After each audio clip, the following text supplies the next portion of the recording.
Assalamualaikum warahmatullahi wabarakatuh. Halo para petani dan pecinta pertanian. Kali ini kita akan membahas topik yang sangat penting, yaitu bahan aktif pestisida yang tidak boleh dicampur. Sebuah informasi krusial yang sering diabaikan dan dapat berdampak besar pada hasil pertanian kita. Sebelum kita melangkah lebih jauh, pastikan dulu untuk menekan tombol subscribe dan lonceng notifikasi agar tidak ketinggalan informasi pertanian terbaru dari kita. Jadi, mari kita mulai. Dalam dunia pertanian, pencampuran pestisida menjadi hal umum. Namun, perlu diingat bahwa tidak semua bahan aktif dapat dicampur begitu saja.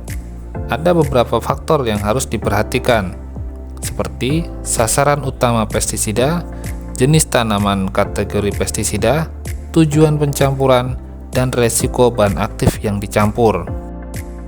Penting juga untuk memperhatikan mode of action atau MOA. Pestisida yang memiliki cara kerja yang sama sebaiknya tidak dicampur, seperti mencampur racun perut dengan racun perut atau racun kontak dengan racun kontak. Jadi, apakah sahabat tahu bahan aktif pestisida yang boleh dicampur dan yang tidak? Beritahu kami pendapat sahabat di kolom komentar.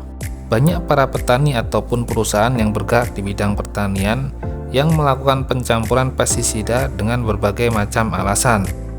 Di antaranya untuk meningkatkan daya kendali, memperluas spektrum pengendalian, serta agar lebih biasa hemat waktu dalam melakukan penyemprotan.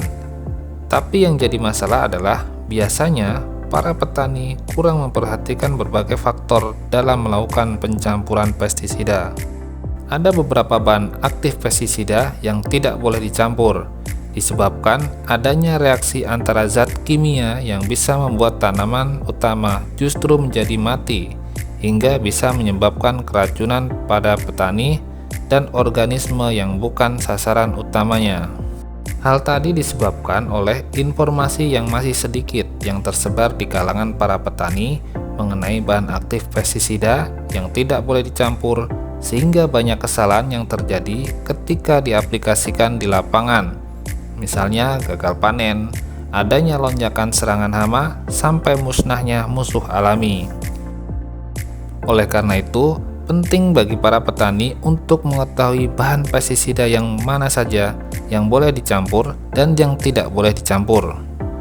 Faktor-faktor yang harus diperhatikan adalah: yang pertama, sasaran utama dari pestisida yang mencakup hama, gulma, ataupun penyakitnya.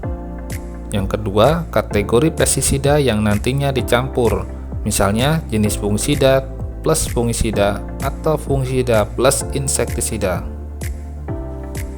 Yang ketiga, tujuan dilakukannya pencampuran pestisida. Dan yang keempat adalah resiko bahan aktif yang dicampur.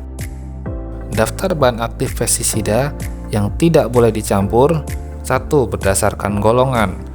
Dalam melakukan pencampuran 2 maupun lebih bahan aktif dalam suatu tangki, maka sahabat harus memperhatikan jenis dan juga golongan dari bahan aktif tadi. Mekanisme kerja bahan aktif dari golongan yang sama akan menjadi tidak efisien jika sahabat melakukan pencampuran antar bahan aktif tersebut. Yang kedua, melakukan pencampuran herbisida dengan insektisida atau fungisida. Herbisida adalah racun rumput yang tidak direkomendasikan untuk dilakukan pencampuran dengan insektisida ataupun fungisida.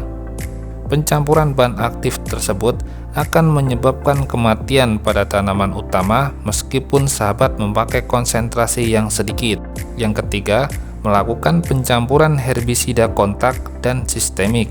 Herbisida kontak yang memiliki bahan aktif paraquat tidak boleh dicampur dengan herbisida yang bahan aktifnya glifosat.